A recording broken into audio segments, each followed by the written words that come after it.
시청자 여러분 안녕하십니까? 티브로드 경기뉴스입니다. 민선 7기 경기도의회가 출범을 1년을 맞았습니다. 모든 도의원들의 공약을 모아 정리하고 공약 실현을 위해 공동으로 노력하겠다고 밝혔는데요. 우선 경제 분야 일자리 특별위원회를 구성했습니다. 박일국 기자입니다.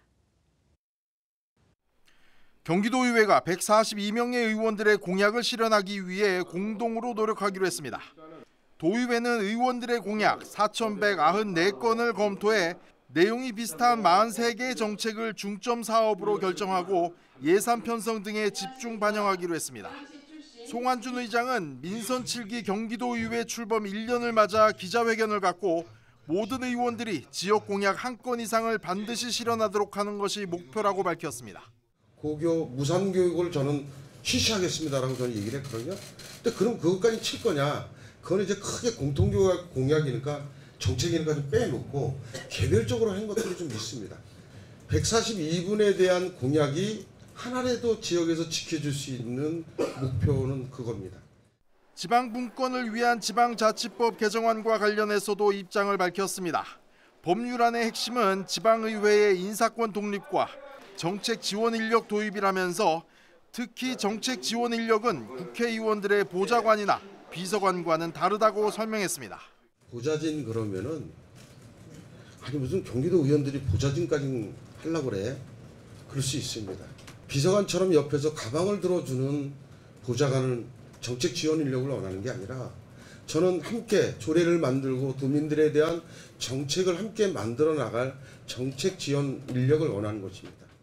경기도의회는 민생 정책 기반을 위해 각종 토론회를 개최하고 조례 발의 건수에 있어서도 지난 지방의회보다 높은 실적을 보이고 있다고 자평했습니다. 50개가 넘는 토론회 광장을 통해서 다양한 정책들을 담아낼 수 있는 그런 구조를 만들도록 노력을 했습니다. 경기도의회는 민생 경제와 관련해 임시회를 열고 소상공인 지원 예산을 긴급 편성하고 일자리 특위를 출범시켰다고 밝혔습니다. 경기도 상인 관계자분들의 절박한 목소리를 수렴하여 도와 도의회가 뜻을 같이 한다는 의미를 담고 있다. 일자리 특위, 예결위 출범을 통해 일자리 창출과 민생 안정이란 목표를 달성하고 송환준 의장은 민주당이 절대 다수를 차지하면서 이재명 지사에 대한 견제를 제대로 못할 것이라는 평가를 알고 있다며 남은 임기에 할 말은 하는 의회의 위상을 보여주도록 노력하겠다고 밝혔습니다. 티브로드 뉴스 박일국입니다. 화성 모두누림센터는 화성시 서부권의 대표적인 종합복지시설인데요. 대관 이용요금을 두고 지역 주민들의 불만이 적지 않다고 합니다. 주말에는 20%나 더 비싼 요금을 내야 하기 때문인데요. 시의회 행정사무감사에서 이 요금제가 문제가 됐습니다. 김성원 기자입니다. 지난 2017년 설립된 화성시 모두누림센터입니다. 다양한 지역 행사와 주민 맞춤형 교육 프로그램 등을 지원하며 매일 1,000명 이상이 방문하고 있습니다. 최근 이 센터의 대관료가 문제가 되고 있습니다. 청소년은 언제든 50% 감면된 요금으로 시설을 빌릴 수 있지만 성인의 경우 주말이나 공휴일에 평일보다 20%나 더 비싼 대관료를 내야 하기 때문입니다. 2시간 사용에 청소년이 5만 원을 냈다면 성인은 2배가 넘는 12만 원을 내야 하는 셈입니다. 이를 두고 화성시의회 복지국 행정사무감사에서 지적이 나왔습니다. 대관 신청이 많은 주말 기간 성인들에게 가산금을 책정하는 것은 문제가 있다는 겁니다. 성평등 기본법 내지는 이런 여러 가지 관련 법에 어느 특정 단체가 성인이라 해서 20%를 손해봐야 되는 그런 게 어딨어요. 청소년이 50% 감면받는 건 좋다고 치자고요. 이에 대해 화성시는 뚜렷한 답변을 내놓지 못했습니다. 법하고 상관없이 그냥 운영의 묘를 살려서 그냥 자체적으로 한 건지 이 부분은 어떤 부분 때문에 그런 거죠? 제가 다시 한번 정확히 파악을 한 다음에 말씀을 드리도록 하겠습니다. 복지 사각지대 해소에 대한 내용도 거론됐습니다. 의원들은 독거노인을 비롯해 소년소녀 가장이나 한부모 가정 등을 놓치지 않고 발굴할 것을 당부했습니다. 대상자 발굴에 대해서 더 노력하신다고 하셨는데 사실 이제 올해 그렇다면은 19년도에는 이 대상자 발굴에 좀 더 이제 신경을 많이 쓰셔서 화성시는 올해 한국가스공사와 우체국 등 유관기관과 협의를 통해 희망더하기 발굴 사업단을 꾸리고 복지의 손길이 닿지 않는 곳을 속속들이 확인하겠다고 약속했습니다. TV로드뉴스 김성원입니다. 평택과 가까운 현대제철 당진제철소에서 기준치의 5배가 넘는 청산가스가 배출된 사실이 드러났습니다. 평택시 의회는 정부의 강력 처벌을 주문하고 나섰는데요. 이 미세먼지를 줄여주는 고압 육상전원 공급장치도 설치해달라고 요구했습니다. 주하영 기자의 보도입니다. 현대제철 당진제철소와 평택항과는 불과 10km 거리. 최근 현대제철에서 청산가스라 불리던 사유화수소를 기준치보다 5배 넘게 배출했다는 사실이 알려지자 평택시 의회가 발끈하며 나섰습니다. 정부는 평택항 고압 육상 전원 공급 장치를 즉각 설치해라. 평택시에는 정부의 현대제철 당진제철소에 대한 처벌과 대책을 마련해달라며 성명서를 발표했습니다. 의회는 청산가스인 사유화수소를 기준치의 5배를 초과해 배출하고도 이를 숨겨왔다며 강하게 비판했습니다. 감사원 감사에서는 대기 오염물질 저감 장치는 고장난 상태로 5년간 제철소를 운영한 사실이 드러났다며 재발 방지책도 마련해야 한다며 목소리를 높였습니다. 재발되지 않도록 정부는 대기 오염물질 배출 사업장 처벌을 강화하고 감시 인프라를 구축하여 우리 평택 시민들이 미세먼지의 고통에서 눈물 짓는 일이 없도록. 특히 고압육상 전원 공급 장치가 절실하다며 빠른 시일 내에 평택항에 설치할 것을 정부에 요구했습니다. 고압육상 전원 공급 장치는 벙커 CU 등의 화석 연료가 아닌 전기를 이용해 에너지를 전달하는 것으로 미세먼지를 90% 이상 줄일 수 있는 시설로 알려져 있습니다. 인천 부산항에는 고압육상 전원 공급 장치를 구비하고 있으나 평택항에는 단 한 개도 설치돼 있지 않다며 설치가 시급하다고 외쳤습니다. 단 한 대도 설치되어 있지 않다. 평택 시민의 생명권과 직결되는 문제인 만큼 정부는 평택항에도 고압 육상 전원 공급 설비를 우선 설치 대상에 반드시 포함시켜야 한다. 평택시의회는 시민의 생명권이 달린 문제인 만큼 정부와 경기도 의회, 충남도 의회 등 관련 부처에 성명서를 전달할 계획입니다. TV로드뉴스 주하영입니다. 재건축이 진행되고 있는 안산시 선부동 3구역의 경우 최근 비상대책위원회와 조합 측이 일정 부분 합의를 했지만 해결해야 할 문제는 여전히 남아있는 상태입니다. 아직 이주를 하지 못하고 철거 현장에서 살아가는 주민들이 있는데요. 철거로 인한 불안을 호소하고 있습니다. 조윤주 기자가 취재했습니다. 재건축이 진행 중인 안산시 선부동. 주택들 사이로 빈집 철거 작업이 한창입니다. 바닥에는 깨진 유리 조각과 잔해들이 보입니다. 보시다시피 주택 바로 옆에서 철거가 진행되다 보니 주민들은 큰 불안을 호소하고 있습니다. 아직 이주를 하지 못한 주민들은 철거로 인해 잠을 못 이룰 지경이라고 말합니다. 건물 옆에 하고 1m도 안 되고 한 50cm? 그 정도밖에 폭이 없어요, 이 사이가. 이게 이 공포감이라는 거는 저 지금도 소름이 돋는데 말도 못해요. 그리고 물을 뿌리면서 공사를 하는데 이 물이 이 안으로 다 들이쳐가지고 잔재가 떨어지면서 나는 그 소리가 더 무서워요. 또 꽈다당 쨍쨍 하는데. 선부동 3구역 재건축 조합 측에 따르면 현재 전체 148가구 가운데 70%가 이주를 마친 상황.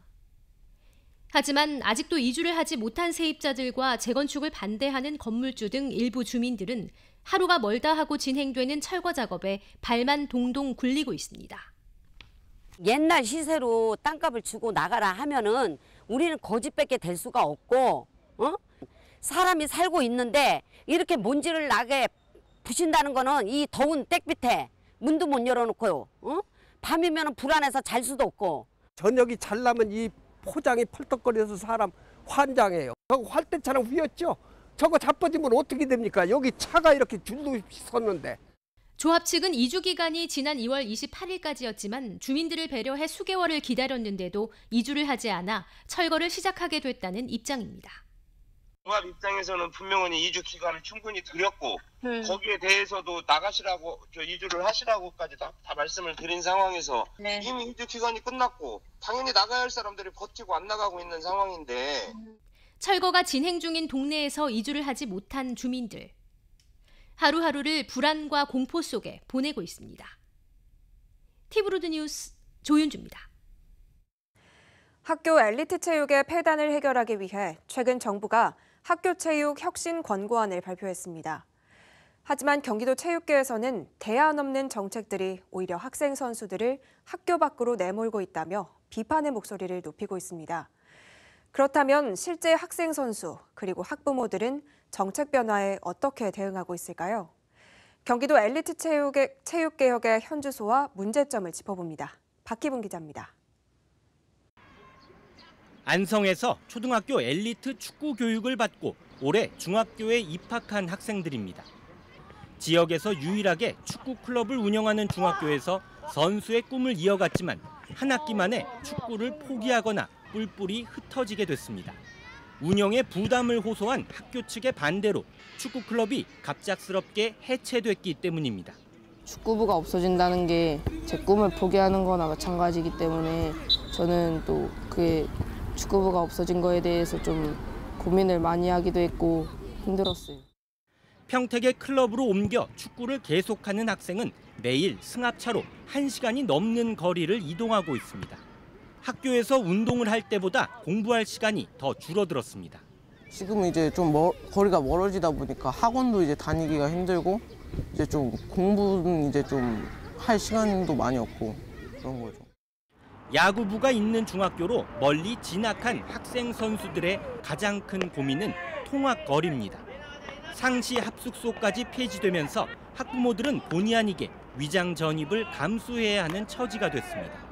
가까이 살려면은 그 근처에 학교에 뭐 운동부가 창단이 돼야 되겠죠. 근데 그런 실정은 너무 어려우니까 그러면은 이제 위장 전입을 또 해야 되고 저희가 떳떳하게 먼 곳에서 살고 있어서 불편해요, 힘들어요 이런 얘기를 못 하는 거예요. 탁구와 같은 비인기 종목의 경우 고민은 더 커집니다. 당장 초등학교 졸업을 앞둔 학생 선수들은 앞으로 계속 운동을 할 수 있을지 불투명합니다. 거주 지역에 탁구부가 있는 중학교가 없기 때문에 다른 시로 이사를 가거나 운동을 포기해야 하는 실정입니다. 이제 중학교를 가야 하는데 안산에 중학교가 없어서 다른 시로 중학교를 가야 하는데 그래서 좀 힘들 것 같아서. 학교 엘리트 체육이 설 자리를 잃어가면서 학생 선수들과 학부모들은 이 같은 현실에 직면하게 됩니다. 최근 스포츠혁신위원회는 학기 중 평일대회 금지, 합숙제도 폐지, 소년체전 개편, 최저학력제도 실시 등 파격적인 안을 제시했습니다. 하지만 정작 학생 선수와 학부모, 체육계에서는 현장의 목소리를 담지 못한 일방적인 제안이라며 비판의 목소리를 높입니다. 학교 폭력과 안전사고 등 그릇된 관행을 없애고 스포츠 클럽을 활성화한다는 대의 명분을 세우려면 선행적 대책 마련이 우선돼야 한다는 겁니다. 체육 선진국들은 지역 기반과 그다음에 재정 인프라, 행정 인프라, 육성 시스템을 갖추고 있는 나라들이에요. 근데 현재 우리나라 지역 시스템에는 그게 전혀 갖추어지지 않고 있거든요. 근데 방향성은 맞는데 이 지역이 갖추고 있지 않기 때문에 지금 많은 현장에서 어려움을 겪고 있고요. 최근 3년 동안 경기도에서는 287개 학교 운동부가 해체됐고 2,000명에 가까운 학생 선수들이 운동을 그만뒀습니다. 경기도교육청은 학교 엘리트 체육의 대안으로 지역형 클럽 스포츠 전향을 추진하고 있지만 아직 구축 단계에 머물고 있는 실정입니다.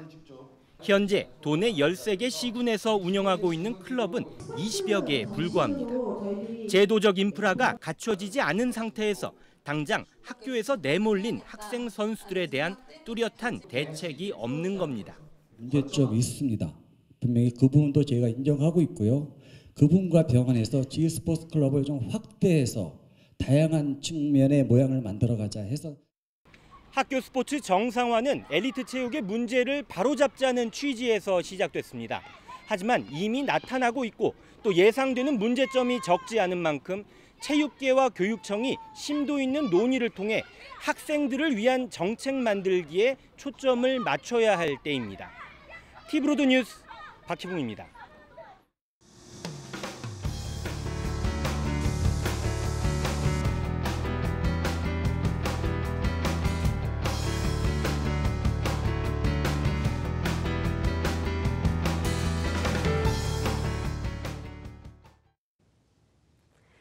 찌는 듯한 무더위가 이어지고 있습니다. 하지만 이런 날씨에도 직장인의 경우 옷차림에서 자유롭지 못한 경우가 많죠. 수원시가 지난해부터 차림새에 대한 고정관념을 깨고 일의 능률도 올리기 위해 이른바 반바지 운동을 벌이고 있는데요. 시청 건물에선 패션쇼까지 열렸습니다. 김효승 기자입니다. 로비를 따라 런웨이가 들어섰습니다. 사상 처음으로 수원시청에서 패션쇼가 펼쳐지는 날. 반바지에 재킷을 입은 정장 차림부터 화사한 티셔츠를 매치한 체육대회 차림까지 소개되는 반바지 패션쇼입니다. 제각기 한껏 개성을 살려 무대를 누비는 자리엔 다양한 직급의 남녀 공무원도 함께했습니다. 30년 공무원 생활했는데요. 상당히 오늘 쑥스럽기도 했지만 막상 참가하고 보니까 매우 기분이 좋았습니다. 수원시는 지난해 여름부터 이른바 반바지 운동을 펼치고 있습니다. 반바지 차림이 격식에 맞지 않는다는 고정관념을 깨고 일의 능률을 높이자는 겁니다. 혹서기에 능률이 더욱 소중한데 복장을 간편화시켜서라도 업무의 효율을 높이자 하는 의식이 우리 공직사회를 통해서 사회 전반으로 확산되는 계기가 됐으면 합니다. 반바지 차림을 보고 경험한 이들의 반응도 나쁘지 않습니다. 긴 바지 내지는 구두 뭐 이런 걸 신어야 된다고 생각을 했었는데 이렇게 패션쇼를 하게 되면서 이제 걸어보니 훨씬 더 자연스럽고 뭔가 표정부터가 뭔가 다르다는 걸 느꼈어요. 옛날 풍습에는 늘 긴 바지 입고 한복 입고 하니까 한복이 다 길지 않아요. 지금 시대가 많이 변했으니까 반바지가 생활하는 편리하다는 생각이 듭니다. 수원시장이 직접 나서서 반바지 인식 변화를 강조하고 있는 가운데 실제 공직사회가 얼만큼 실천할 수 있을지가 관건입니다. 티브로드 뉴스 김효승입니다. 무더위가 이어지고 있는 가운데 경기도가 본격적인 폭염 대응 준비를 시작했습니다.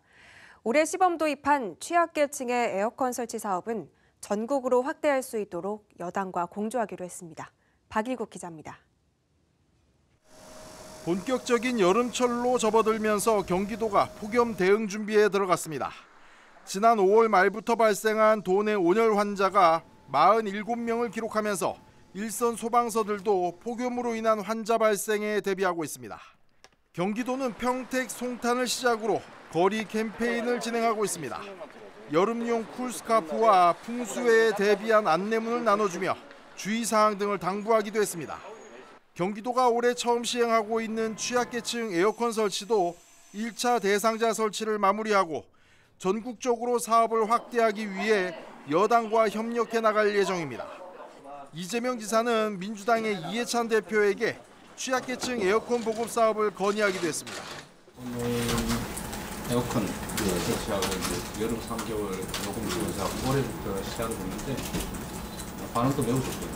저희가 올해 한번 시행해보고 평가 절차를 거쳐서 전국적으로 확산할 수 있는지 저희가 보고를 드리도록 하겠습니다. 민주당은 경기도의 성과를 검토해 올해 우수 사례로 정책을 소개할 계획이라고 밝혔습니다. 경기도는 올해 6억 3,300만 원을 들여 도내 독거노인 가구 566곳을 선정해 벽걸이 에어컨을 설치하고 여름철 석 달 동안 매월 4만 원씩 전기요금도 지원할 예정입니다. 경기도는 9월 말까지 폭염 대책 기간으로 정하고 살수차 운행과 안개 분무기 가동을 시작했습니다. 이 밖에 택배기사나 집배원 등 거리에서 많은 시간을 보내는 업종에 종사하는 도민들을 위해 도심 곳곳에 휴게시설을 설치해 운영할 예정입니다. 티브로드 뉴스 박일국입니다. 오산시가 시청 별관 건립 사업을 보류한다고 밝혔습니다. 시는 오산시의회 청사와 남촌동 행정복지센터 등 건립 사업을 앞두고 있는 가운데 예산 확보에 어려움이 있어 별관 건축을 보류했다고 밝혔습니다. 또한 인근 주민들의 반발이 이어지면서 별관 건축을 후순위로 두게 됐다고 설명했습니다. 시는 부족한 사무공간의 대안으로 의회청사 신축 후 기존 의회 공간이었던 시청사 5층을 사용하고 남촌동 행정복지센터 일부를 추가 활용할 예정입니다.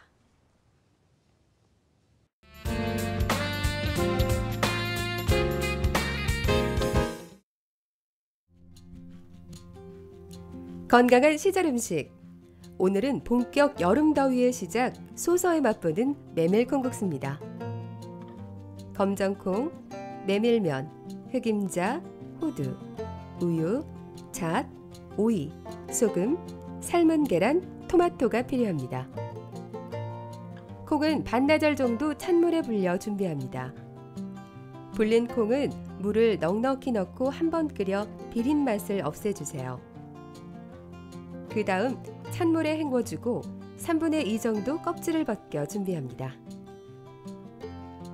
콩에 1.5배 정도 물을 부어 약한 불에서 10분 정도 삶아 준비합니다. 더 고소한 맛을 위해 삶은 콩에 우유와 흑임자를 넣고 곱게 갈아줍니다. 이때 콩 삶은 물은 버리지 말고 그대로 사용하세요. 이제 메밀면을 삶아 준비하고 오이, 호두, 잣, 토마토, 삶은 계란을 고명으로 올려줍니다. 국수 위에 콩국물을 부어주면 시원하고 고소한 메밀콩국수 완성입니다. 작은 더위라는 소서는 본격적인 여름 시작을 알리는 절기입니다.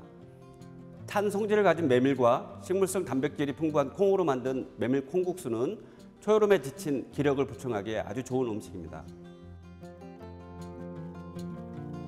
올여름 더위를 식혀줄 시원한 한 그릇.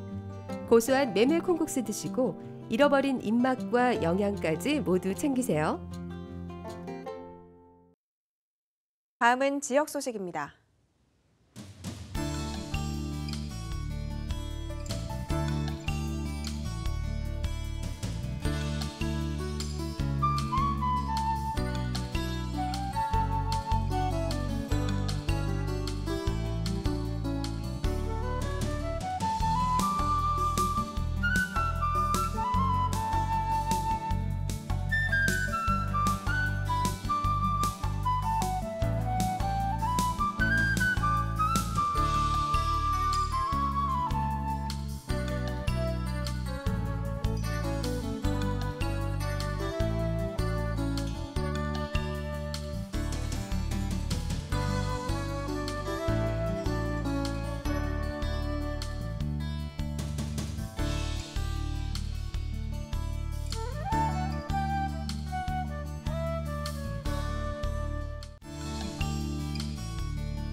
이상으로 티브로드 경기 뉴스를 마칩니다. 시청해주신 여러분 고맙습니다.